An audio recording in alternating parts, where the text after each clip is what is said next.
20 years old. And I'm Christina Safran, and I'm 19. And we're from Project Heal, Help to Eat, Accept, and Live. We raise money for people with eating disorders that can't afford treatment, and encourage positive body image and self-esteem, and do a lot of eating disorder education. And this application is for active minds. Our website is www.theprojectheal.org, and our email is projectheal.ed@gmail.com. Thank you. I think that people often know about the physical effects of eating disorders, and specifically anorexia. I think that, unfortunately, anorexia in particular is often glamorized a lot, and so when we go in to speak, we really like to get across the more internal symptoms and emotional symptoms, because you can kind of, you can read in your textbook and you kind of know what it looks like, but I think very few people know the internal effects, and there's absolutely nothing glamorous about the internal and emotional just losing yourself of an eating disorder. And so I think there's really one good example of when I was struggling that really gets across that very point.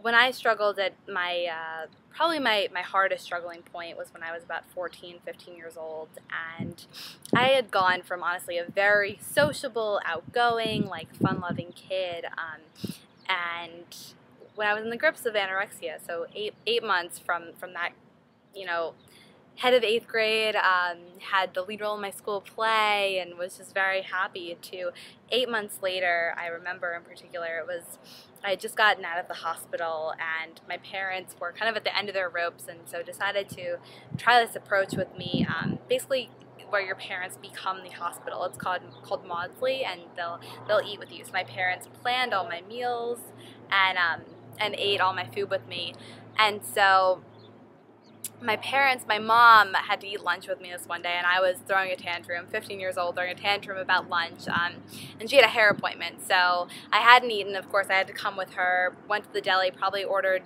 the lowest calorie sandwich I could get, and my mom was, watching me, and it was a cold February day. I was wearing a big down North Face, and I remember she was vehemently watching me, but every time she would kind of turn in the mirror to look at her hair, I would frantically rip off a piece of my sandwich and stuff it in my jacket. And I look back on that now and I'm like, crazy. Can you imagine you walked into like a hairdresser and saw a 15-year-old emaciated girl stuffing a sandwich in her jacket? And that's not who I am, but that's really who my eating disorder made me. And I think that really gets across the internal effects of anorexia, which there's absolutely nothing glamorous about. I think through my recovery, I realized that I was so much more than an eating disorder, and I had so much more to offer the world than being sick. And Christina and I both realized that we can show that recovery is possible, and not only for people suffering with eating disorders, but people in high school, and everyone at one point in their life suffers with negative self-esteem and body image, and we want to contribute to that and end fat talk.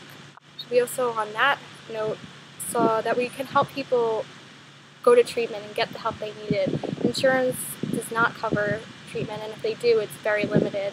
It's about $30,000 a month, and we really saw people needing help and wanting help, and they couldn't get it.